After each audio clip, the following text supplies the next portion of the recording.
Dear student, previous class we discussed the computer structure and then what are the devices available in computer. Computer ಅಲ್ಲಿ ಏನೇನು devices ಇದೆ, input device ಅಂದ್ರೆ ಏನು, output device ಅಂದ್ರೆ ಏನು, CPU ಅಂದ್ರೆ ಏನು ಅಂತ ತಿಳ್ಕೊಂಡ್ವಿ ಅಲ್ವಾ. ಈಗ ನೀವು ಕಂಪ್ಯೂಟರ್ ಅಲ್ಲಿ ಇರೋಂತ ಇನ್ಪುಟ್ ಔಟ್ಪುಟ್ ಡಿವೈಸಸ್ ಬಗ್ಗೆ ತಿಳ್ಕೊಳ್ಳೋಣ. ಏನ್ ತಿಳ್ಕೊಂಡಿದ್ವಿ ಕಂಪ್ಯೂಟರ್ ಬಗ್ಗೆ, ಈಗ ಏನ್ ತಿಳ್ಕೊಂತಾ ಇದೀವಿ, input and output devices. Input ಮತ್ತೆ ಔಟ್ಪುಟ್ ಡಿವೈಸಸ್ ಬಗ್ಗೆ ತಿಳ್ಕೊಳ್ಳೋಣ. ಇನ್ಪುಟ್ ಮತ್ತೆ ಔಟ್ಪುಟ್ ಡಿವೈಸ್ ಹೋಗಬೇಕಾದ್ರೆ ಇನ್ಪುಟ್ ಅಂದ್ರೆ ಏನಂತ ಹೇಳಿದ್ವಿ ನಾವು. ಇನ್ಪುಟ್ ಅಂದ್ರೆ ಏನಂತ ಹೇಳಿದ್ವಪ್ಪ ಅಂದ್ರೆ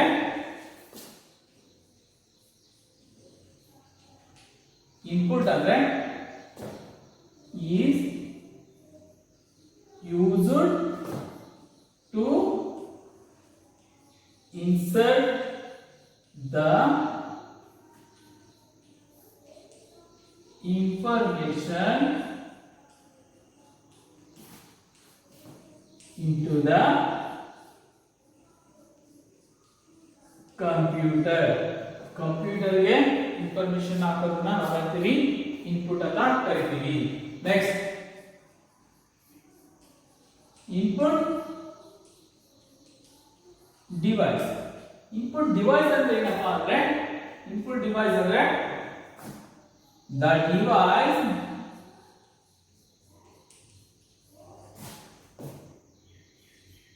used to insert the information into the system.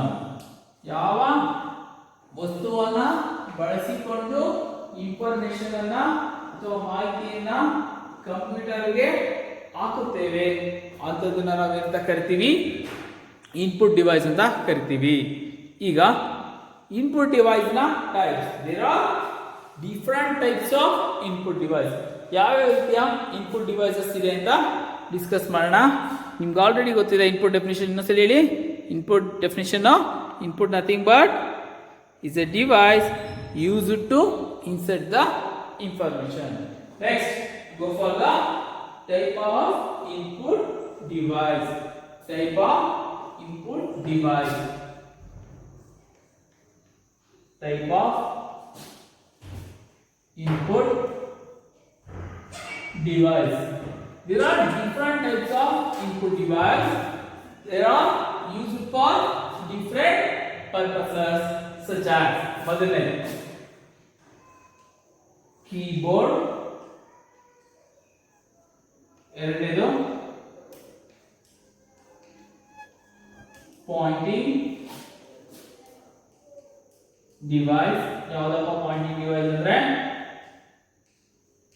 Mouse. ಮೂರನೇದು optical input device. Device types ಅಲ್ಲಿ ಇನ್ಪುಟ್ ಡಿವೈಸ್ ಎಷ್ಟು ಟೈಪ್ಸ್ ಇದೆ? ಒಂದು ಕೀಬೋರ್ಡ್, ಎರಡನೇದು ಕೀಬೋರ್ಡ್ ಕೇಸ್ ಸ್ಟೈಲ್ ಆಗಿದೆ, ಅರ್ಥ ಕಾಣಲ್ಲ ಅಂದ್ರೆ ಇನ್ನೊಂದ್ಸರಿ ಬರೀ. ಕೀಬೋರ್ಡ್, ಪಾಯಿಂಟಿಂಗ್ ಡಿವೈಸ್ ಅಂದ್ರೆ mouse, and then optical input devices. ಆಯ್ತಾ? ನೆಕ್ಸ್ಟ್ ಇವಾಗ ಕೀಬೋರ್ಡ್ ಅಂದ್ರೆ ಏನು ಅಂತ ಡಿಸ್ಕಸ್ ಮಾಡೋಣ. ಕೀಬೋರ್ಡ್ ಅಂದ್ರೆ ಫಸ್ಟ್ ಪಾಯಿಂಟ್ ಏನಂತ ಇರಬೇಕು, keyboard is nothing but is A input device. Keyboard ಅಂದ್ರೆ ಏನು? Keyboard is A input device. Okay, ಇವಾಗ ಕೀಬೋರ್ಡ್ ನ ಡಿಸ್ಕಸ್ ಮಾಡೋಣ. Heading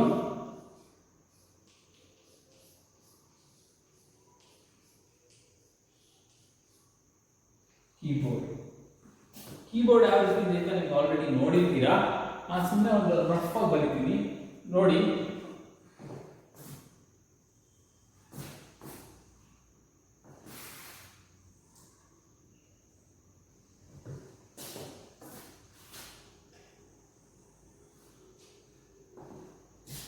okay.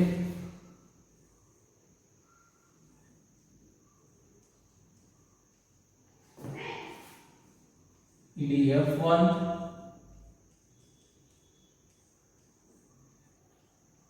F2 up to F12 ಇರುತ್ತೆ. F1 F2 up to F12 ಇರುತ್ತೆ. ನೆಕ್ಸ್ಟ್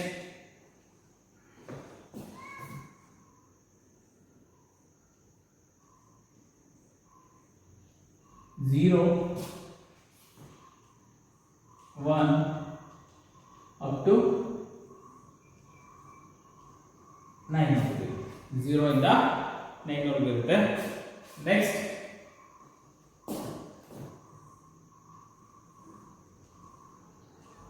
TAB ಟ್ಯಾಬ್ ಅಂತ ಇರುತ್ತೆ. ಅದಾದ್ಮೇಲೆ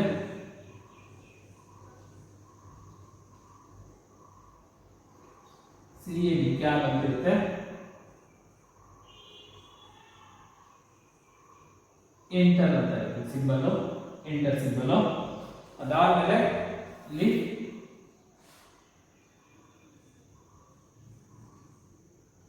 ALT ಆಲ್ಟ್ ಅಂತ ಇರುತ್ತೆ. ಆಲ್ಟ್ ಅಂತ ಇರುತ್ತೆ, ALT ಆಲ್ಟ್ ಅಂತ. ಇದು ಕೆಳಗಡೆ CTRL ಅಂತ ಇರುತ್ತೆ. ಇಲ್ಲಿ ಮೇಲೆ A ಅಂತ ದೊಡ್ಡ ಕ್ಯಾಪಿಟಲ್ ಇರುತ್ತೆ, ಕೆಳಗೆ ಸ್ಮಾಲ್ a ಇರುತ್ತೆ. Up to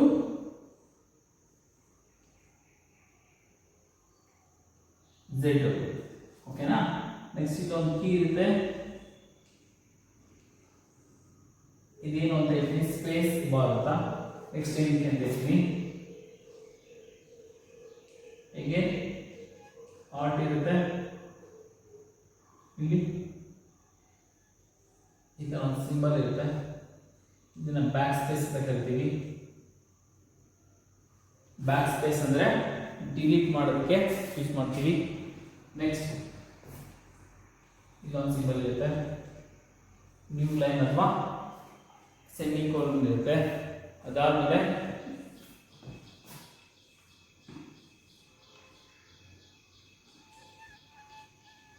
enter shift, enter shift ಇರುತ್ತೆ. ನೆಕ್ಸ್ಟ್ ಇಲ್ಲಿ ನೋಡಿ ಕೆಲವು ಚೇಂಜ್ ಆಗಿ ಇಲ್ಲಿ ಚೂಪ್ ಚೇಂಜ್ ಮಾಡೋಣ. ಕೆಲವು ಚೇಂಜ್ ಇರುತ್ತೆ. ಇಲ್ಲಿ ಈ ಥರ ಸಿಂಬಲ್ ಇರುತ್ತೆ, ಟ್ಯಾಬ್. ಅದಾದ್ಮೇಲೆ ಕೆಳಗಡೆ ಕ್ಯಾಪ್ಸ್ ಲಾಕು. ಅದಾದ್ಮೇಲೆ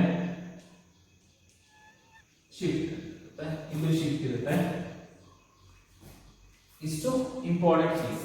ಇನ್ನ ಈ ಸೈಡ್ ಇರುತ್ತೆ. ಈ ಸೈಡ್ ಅಲ್ಲಿ ಏನಪ್ಪಾ ಇರುತ್ತೆ ಅಂದ್ರೆ ಸಪರೇಟ್ ಡಿಸೈನ್ ಇರುತ್ತೆ. ಒಂದು ಕೀಬೋರ್ಡ್ ಅಲ್ಲಿ ಇರುತ್ತೆ, ಒಂದು ಕೀಬೋರ್ಡ್ ಅಲ್ಲಿ ಇರಲ್ಲ.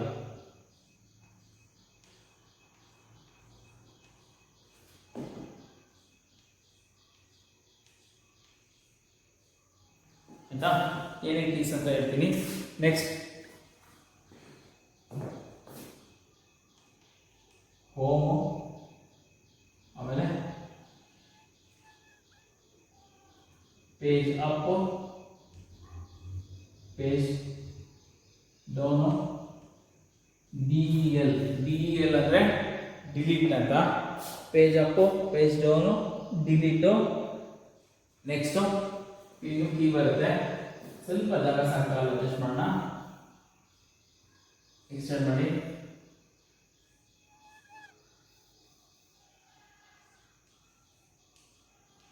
ಇದೇ ರೀತಿ ಅಂತ ಇರಬೇಕು ಅಂತ ಏನಿಲ್ಲ. ಒಂದೊಂದು ಕಂಪ್ನಿರು ಒಂದೊಂದು ಡಿಸೈನ್ ಇರುತ್ತೆ. Home page, page up, page down. Next ಇನ್ನೊಂದು ಕೀ ಯಾವ್ದಪ್ಪ ಅಂದ್ರೆ ಡಿಲೀಟ್ ಕೀ ಇರುತ್ತೆ. ಇಲ್ಲಿ ಇನ್ನೊಂದು ಕೀ ಇರುತ್ತೆ. ನೆಕ್ಸ್ಟ್ ಇಲ್ಲಿ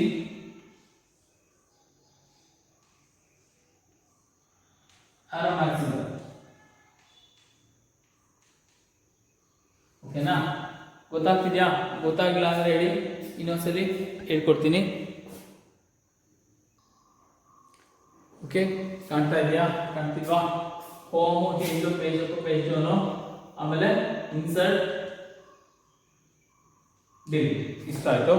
ಇನ್ನು ಈ ಸೈಡಿಗೆ ಬಂದರೆ ಕ್ಯಾಲ್ಕುಲೇಟರ್ ಥರ ಇರ್ತಿದ್ದು,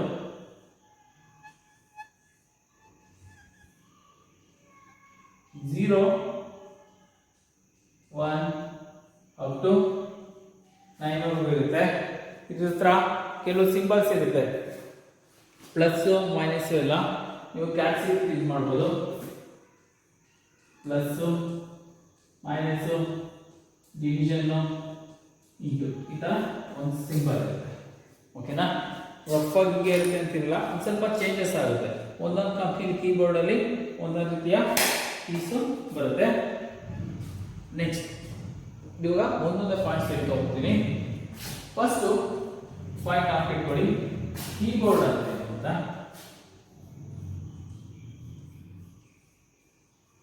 ಪಾಯಿಂಟ್ ವೈಸು ಕೀಬೋರ್ಡ್ ಅನ್ನೋದು ಒಂದು ಇನ್ಪುಟ್ ಸಾಧನ. Keyboard is nothing but is A input device. Keyboard ಅದೊಂದು ಇನ್ಪುಟ್ ಸಾಧನ. ಬರೆಯೋಣ. First point, keyboard is nothing but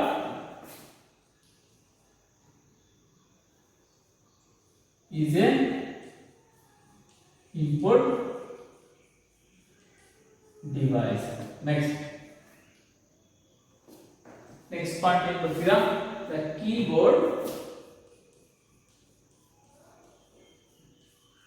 contain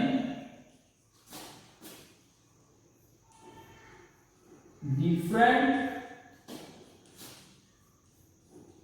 type of keys. ಇದರಲ್ಲಿ ಎಷ್ಟೊಂದು ಕೀಸ್ ಇರುತ್ತೆ ಆಯ್ತಾ? ಮೂರನೇದು, the keyboard key can be classified into. ಎಷ್ಟು ರೀತಿ ಇದೆ ಅಂತ ಅಂದ್ರೆ ಈಗ ಹೇಳ್ತೀನಿ ನೋಡಿ. F1 ಅಂತ ಹೇಳಿದಲ್ಲ, F1 ಇಂದ F12 ಇದನ್ನ ಫಂಕ್ಷನಲ್ ಕೀ ಅಂತ ಕರೀತೀವಿ. ಫಂಕ್ಷನಲ್ ಕೀ ಮೊದಲನೇದು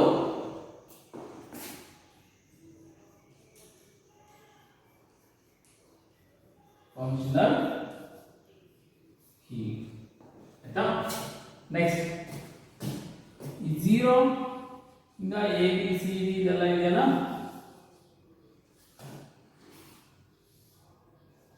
ಇದನ್ನ ನಂಬರ್ ಕೀ ಅಂತ ಕರೀತಾರೆ. ನಂಬರ್ ಕೀ ಅಥವಾ ಟೈಪ್ ರೈಟರ್ ಕೀಸ್ ಅಂತ ಕೂಡ ಕರೀತಾರೆ. ಸೆಕೆಂಡ್ ಒಂದು ಹೇಳ ಈಸಿ ಆಗಕ್ಕೆ ನಂಬರ್ ಕೀಸ್ ಆಯ್ತಾ? ನೆಕ್ಸ್ಟ್ ನಂಬರ್ ಕೀಸ್ ಆಯ್ತು. ನೆಕ್ಸ್ಟ್ ಯಾವ ಕೀ ಕಾಣುತ್ತೆ ನಿಮಗೆ? ನೆಕ್ಸ್ಟ್ ಯಾವ ಕೀಸ್ ಕಾಣುತ್ತೆ ನೋಡಿ ಹೇಗೆ. ನೆಕ್ಸ್ಟ್ ಕಾಣೋದು ಇದೆಯಲ್ಲ, ಇವನ್ನ ಸ್ಪೆಷಲ್ ಕೀಸ್ ಅಂತ ಕರೀತಾರೆ. ಸ್ಪೆಷಲ್ ಕೋಡ್ ಅನ್ನೋದು ಒಂದು ಇನ್ಪುಟ್ ಸಾಧನ. ಇದರಲ್ಲಿ ಡಿಫ್ರೆಂಟ್ ಟೈಪ್ಸ್ ಆಫ್ ಕೀಸ್ ಇರುತ್ತೆ. ಕೀಬೋರ್ಡ್ ಏನಕ್ಕೆ ಯೂಸ್ ಮಾಡ್ತೀವಪ್ಪ ಅಂದರೆ, ಕೀಸ್ನ ಏನಕ್ಕೆ ಯೂಸ್ ಮಾಡ್ತೀವಪ್ಪ ಅಂದರೆ ಇನ್ಫಾರ್ಮೇಷನ್ನ ಕಂಪ್ಯೂಟರಲ್ಲಿ ಹಾಕೋದಕ್ಕೆ ಬಳಸ್ತೀವಿ. ಕೀಬೋರ್ಡನ್ನ ಡಿಫ್ರೆಂಟ್ ಟೈಪ್ಸ್ ಆಫ್ ಕೀಸ್ ಇರುತ್ತೆ. ಈ ಕೀಸ್ನ ಕ್ಲಾಸಿಫೈಡ್ ಅಂದರೆ ಕೀಸ್ನ ಎಷ್ಟು ವಿಧಾನವಾಗಿ ನಾವು ಹೇಳ್ತೀವಪ್ಪ ಅಂದರೆ, ಒಂದು ಫಂಕ್ಷನಲ್ ಕೀ, ಎರಡನೇದು ನಂಬರ್ ಕೀ, ಮೂರನೇದು ಸ್ಪೆಷಲ್ ಕೀ, ನಾಲ್ಕನೇದು ಕೀ ಪ್ಯಾಡ್. ಇಲ್ಲಿ ಎರಡು ಇನ್ನೊಂದು ಕ್ಲಾಸಿಫೈ ಮಾಡ್ಬೋದು. ಎ ಬಿ ಸಿ ಅನ್ನೋದನ್ನ ನಾವು ಟೈಪ್ ರೈಟರ್ ಕೀ ಅಂತ ಕರಿಬೋದು. 0, 1, 2 ಇರೋದನ್ನ ನಂಬರ್ ಕೀ ಅಂತ ಕೂಡ ಕ್ಲಾಸಿಫೈ ಮಾಡ್ಬೋದು. ಥರ್ಡ್ ಪಾಯಿಂಟ್, ಈ ಕೀಬೋರ್ಡ್ ಇಷ್ಟೇ ಇರಬೇಕು ಅಂತ ಏನಿಲ್ಲ. ಒಂದೊಂದು ಕಂಪ್ನಿಲಿ ಒಂದೊಂದು ರೀತಿ ಇರುತ್ತೆ. ಒಂದು ಕಂಪ್ನಿಲಿ 100 ಕೀಸ್ ಇದ್ರೆ ಇನ್ನೊಂದು ಕಂಪ್ನಿಲಿ 1, 5, 1, 10 ಇರುತ್ತೆ. ನಿಮ್ಮ ಕ್ಲಾಸಿಗೆ ಬಂದಾಗ ನಾನು ತೋರಿಸ್ತೀನಿ ಕೀಬೋರ್ಡಲ್ಲಿ ಎಷ್ಟು ರೀತಿ ಡಿಸೈನ್ಸ್ ಇದೆ ಅಂತ, ಆಯಿತಾ. ನಾವು ತಿಳ್ಕೊಬೇಕಾದ್ರೆ ಏನು, ಕೀಬೋರ್ಡ್ ಅನ್ನೊಂದು ಇನ್ಪುಟ್ ಸಾಧನ. ಆ ಕೀಬೋರ್ಡ್ ಯೂಸ್ ಮಾಡಿ ಇನ್ಫಾರ್ಮೇಷನ್ನ ಸಿಸ್ಟಮ್ಗೆ ಹಾಕ್ತೀವಿ. ಕೀಬೋರ್ಡಲ್ಲಿ ಡಿಫ್ರೆಂಟ್ ಟೈಪ್ಸ್ ಆಫ್ ಕೀಸ್ ಇರುತ್ತೆ. ಆ ಕೀಸ್ನ ಕ್ಲಾಸಿಫೈ ಮಾಡಿದ್ರೆ ಒಂದು ಫಂಕ್ಷನ್ ಕೀ ಅಂತ ಹೇಳ್ತೀವಿ, ಎರಡನೇ ನಂಬರ್ ಕೀ ಅಂತ ಹೇಳ್ತೀವಿ, ಮೂರನೇದು ಸ್ಪೆಷಲ್ ಕೀ, ನಾಲ್ಕನೇದು ಕೀಪ್ಯಾಡ್ ಅಂತ ಹೇಳ್ತೀವಿ. ಇಷ್ಟು ರೀತಿಯ ಕೀಸ್ ಇದೆ. ಈಗ ಕೀಬೋರ್ಡ್ನ ಅಡ್ವಾಂಟೇಜಸ್ ಏನಪ್ಪ ಅಂದರೆ ಈಸಿಯಾಗಿ ಕೀಬೋರ್ಡ್ನ ಟೈಪ್ ಮಾಡ್ಬೋದು. ನೆಕ್ಸ್ಟ್, ಕೀಬೋರ್ಡು ತುಂಬ ಲೈಟ್ ವೇಟ್, ತೂಕ ಇರಲ್ಲ, ಅದರಿಂದ ನಾವು ಈಸಿಯಾಗಿ ಇಟ್ಕೊಬೋದು. ಕೀಬೋರ್ಡು ಪೋರ್ಟಬಲ್ ಅರ್ಥ ಏನು ಗೊತ್ತಪ್ಪ, ಈಸಿ ಟು ಕ್ಯಾರಿ, ಎಲ್ಲಿ ಬೇಕಾದ್ರೂ ಈಸಿಯಾಗಿ ಎತ್ತಿಡೋಂಥ ವಸ್ತುಗಳನ್ನ ನಾವು ಪೋರ್ಟಬಲ್ ಅಂತೀವಿ. ಕೀಬೋರ್ಡ್ ತೂಕ ಇರಲ್ಲ, ನೀವು ತೊಡೆ ಮೇಲೆ ಇಟ್ಬೇಕಾದ್ರೆ ವರ್ಕ್ ಮಾಡ್ಬೋದು, ಟೇಬಲ್ ಮೇಲೆ ಇಟ್ಬೇಕಾದ್ರೆ ವರ್ಕ್ ಮಾಡ್ಬೋದು, ಚೇರ್ ಮೇಲೆ ಇಟ್ಬೇಕಾದ್ರೂ ವರ್ಕ್ ಮಾಡ್ಬೋದು. ಅಷ್ಟು ಕೀಬೋರ್ಡು ಸಪೋರ್ಟ್ ಮಾಡುತ್ತೆ. Next, keyboard is cheaper. ಕೀಬೋರ್ಡ್ಗೆ ರೇಟು ತುಂಬ ಕಾಸ್ಟ್ಲಿ ಇರಲ್ಲ, ತುಂಬ ಚೀಪರ್ ಆಗಿರುತ್ತೆ. ಅದರಿಂದ ನೀವು ಕೀಬೋರ್ಡ್ನ ಈಸಿಯಾಗಿ ಕೊಂಡ್ಕೊಬೋದು. Next, keyboard can be easy to type the information. ಅಂದರೆ ಕೀಬೋರ್ಡಲ್ಲಿ ಇರೋ ಕೀಸ್ನ ನಾವು ಈಸಿಯಾಗಿ ಟೈಪ್ ಮಾಡ್ಬೋದು, ಆಯಿತಾ. ಇಷ್ಟು ಕೀಬೋರ್ಡ್ನ ಸ್ಮಾಲ್ ಇನ್ಫಾರ್ಮೇಷನ್. ನಾನು ಕೀಬೋರ್ಡಲ್ಲಿ ನಾವು ಒಂದೇ ಒಂದು ಸ್ಪೆಷಲ್ ಕೀಸ್ನ ನಿಮಗೆ ಹೇಳಿಲ್ಲ, ಅದು ಯಾವುದು ಅಂತ ನೀವು ಗೆಸ್ ಮಾಡಿ ಗೊತ್ತಿದ್ರೆ, ಇಲ್ಲ ಅಂದರೆ ನಾನೇ ರಿಪೀಟ್ ಮಾಡಿ ಹೇಳ್ತೀನಿ. ಓಕೆ, ಲೆಟ್ಸ್ ಒಂದ್ಸಲಿ ಇಮೇಜ್ನ ಅಬ್ಸರ್ವ್ ಮಾಡಿ, ಯಾವ ಕೀನ ಸರ್ವ್ ಬಿಟ್ಟಿದ್ದಾರೆ ಅಥವಾ ಯಾವ ಕೀಸ್ ಇದೆ ಅಂತ ನನಗೆ ಹೇಳಿ, ಮೆಸೇಜ್ ಮಾಡಿ. ನೆಕ್ಸ್ಟ್ ಕ್ಲಾಸಲ್ಲಿ ಅದು ಹೇಳ್ತೀನಿ. That is the work. ಏನಕ್ಕಪ್ಪ ಅಂದರೆ ನಾನು ಒಂದು ಬಿಟ್ಟಿದ್ದೀನಿ ಅಂದರೆ ನೀವು ವಿಡಿಯೋಸ್ ನೋಡಿ, I want to know your response, whether you are properly listening or not. ಅಂದರೆ ನೀವು ಕರೆಕ್ಟಾಗಿ ನಾನು ಮಾಡಿರೋ ವಿಡಿಯೋನ ವೀಕ್ಷಣೆ ಮಾಡ್ತಿದ್ರಿ ಇಲ್ವ ಅನ್ನೋದಕ್ಕೋಸ್ಕರ ಒಂದನ್ನು ಬಿಟ್ಟಿದ್ದೀನಿ. ಆದರೆ ಒಂದು ಹಿಂಟ್ಸ್ ಕೊಡ್ತೀನಿ. ನೀವು ಫಸ್ಟ್ PU ಆಗಿರೋದ್ರಿಂದ, ಫಸ್ಟ್ ಟೈಮ್ ಬಂದಿರೋದ್ರಿಂದ ನಾನು ಒಂದು ಹಿಂಟ್ಸ್ ಕೊಡ್ತೀನಿ. ಏನಪ್ಪ ಅಂದರೆ, ಕೀಸ್ ಟೈಪ್ಸ್ ಹೇಳಿದೆಯಲ್ಲ, ಒಂದು ಫಂಕ್ಷನ್ ಕೀ ಅಂತ ಹೇಳ್ತೀನಿ, ನಿಮಗೆ ತೋರಿಸಿದ್ದೀನಿ F1 ಇಂದ F12. ಸೆಕೆಂಡ್ ನಂಬರ್ ಕೀ ಅಂತ ಹೇಳಿದ್ದೀನಿ 0 ಇಂದ 9. ಮತ್ತು ನಿಮಗೆ A ಇಂದ Z ಇರೋದನ್ನ ಟೈಪ್ರೈಟರ್ ಕೀಸ್ ಅಂತ ಕೂಡ ಕರೀತಾರೆ ಅಂತ ಹೇಳಿದ್ದೀನಿ. ನೆಕ್ಸ್ಟ್ ಮುಗಿತಾ. ನೆಕ್ಸ್ಟ್, ಸ್ಪೆಷಲ್ ಕೀ ಅಂತ ತೋರಿಸಿದ್ದೀನಿ, home, end, page Appu, page down, insert ಮತ್ತು ಡಿಲೀಟ್ ಅಂತ. ಅದೇ ರೀತಿ ಇನ್ನೊಂದು ತೋರಿಸಿದ್ದೀನಿ, ಕ್ಯಾಲ್ಕುಲೇಟರ್ ಕೀ ಅಥವಾ ಕೀಪ್ಯಾಡ್ ಅಂತ. ಇನ್ನೊಂದು ಯಾವುದೋ ಬಿಟ್ಟಿದ್ದೀನಿ, ಅದು ಯಾವುದು ಅಂತ ಗೆಸ್ ಮಾಡಿ, ಅದರ ಕೀ ಟೈಪ್ ಯಾವುದು ಅಂತ ನನಗೆ ತಿಳಿಸ್ಬೇಕು. ಇದು ನಿಮ್ಮ ವರ್ಕ್. ನೀವು ಇಂಟರ್ನೆಟ್ ಎಲ್ಲ ಸರ್ಚ್ ಮಾಡಿ, ಎಲ್ಲರೂ ಸರ್ಚ್ ಮಾಡಿ, ಅದ್ರಲ್ಲಿ ನನಗೆ ಅದು ಯಾವ ಕೀ ಬಿಟ್ಟಿದ್ದೀವಿ ಅಂತ ಹೇಳಬೇಕು. ಓಕೆನಾ. ನೆಕ್ಸ್ಟ್, ಕೀಬೋರ್ಡ್ನ ಡಿಸ್ಅಡ್ವಾಂಟೇಜಸ್. ಕೀಬೋರ್ಡ್ನ ಡಿಸ್ಅಡ್ವಾಂಟೇಜಸ್ ಏನಪ್ಪ ಅಂದರೆ, ಕೀಬೋರ್ಡಲ್ಲಿ ಡ್ರಾಯಿಂಗ್ನ ಡ್ರಾ ಮಾಡೋದಕ್ಕೆ ತುಂಬ ಕಷ್ಟ ಇರುತ್ತೆ. ಅಂದರೆ the keyboard disadvantages is the difficult to draw the images ಅಥವಾ ಡ್ರಾಯಿಂಗ್ಸ್ನ ಡ್ರಾ ಮಾಡೋದಕ್ಕೆ ತುಂಬ ಕಷ್ಟ ಆಗುತ್ತೆ. ನೆಕ್ಸ್ಟ್, ಕೀಬೋರ್ಡ್ನ ಇನ್ನೊಂದು ಡಿಸ್ಅಡ್ವಾಂಟೇಜ್ ಏನಪ್ಪ ಅಂದರೆ, ನೀವು ಟೈಪಿಂಗ್ ಮಾಡಬೇಕಂದ್ರೆ, ಸ್ಪೀಡಾಗಿ ಟೈಪ್ ಮಾಡಬೇಕಂದ್ರೆ, it's need some typing knowledge to type the information. ಒಂದು ಟೈಪಿಂಗ್ ನಾಲೆಡ್ಜ್ ಇದ್ರೆ ಮಾತ್ರ ಇನ್ಫಾರ್ಮೇಷನ್ ನಾವು ಟೈಪ್ ಮಾಡೋಕ್ಕೆ ಸಾಧ್ಯ ಆಗುತ್ತೆ, ಇಲ್ಲ ಅಂದರೆ ಸಾಧ್ಯ ಆಗಲ್ಲ. ಇದು ನಿಮ್ಮ ಇನ್ಪುಟ್ ಸಾಧನದ ಕೀಬೋರ್ಡ್ನ ಮುಖ್ಯವಾದ ವಿಷಯ. ಅರ್ಥ ಆಯ್ತಾ? ನೆಕ್ಸ್ಟ್ ಕ್ಲಾಸು ನೆಕ್ಸ್ಟ್ ಕೀಬೋರ್ಡ್ನ ಡಿಸ್ಕಸ್ ಮಾಡೋಣ. ಏನಾದ್ರು ಡೌಟ್ ಇದೆಯಾ? ಇಮೇಜ್ ಒಂದ್ಸಲಿ ನೋಡಿ, ನಾನು ಏನು ಹೇಳಿದ್ದೆ ಕ್ವಶನ್ ಅಂತ ಜ್ಞಾಪಕ ಇಟ್ಕೊಳ್ಳಿ. ಒಂದೇ ಒಂದು ಕೀನ ಮಾರ್ಕ್ ಮಾಡಿದ್ದೀನಿ, ಅದು ಯಾವುದು ಅಂತ ನಿಮಗೆ ಮೆನ್ಷನ್ ಮಾಡಿಲ್ಲ. ಆ ಕೀ ಯಾವುದು ಅಂತ ನೀವು ನನಗೆ ಮೆನ್ಷನ್ ಮಾಡಿ ಗ್ರೂಪಲ್ಲಿ ತಿಳಿಸ್ಬೇಕು, ಸರ್ ಇಂಥ ಕೀ ಬಿಟ್ಟಿದ್ದೀರಾ ಅಂತ.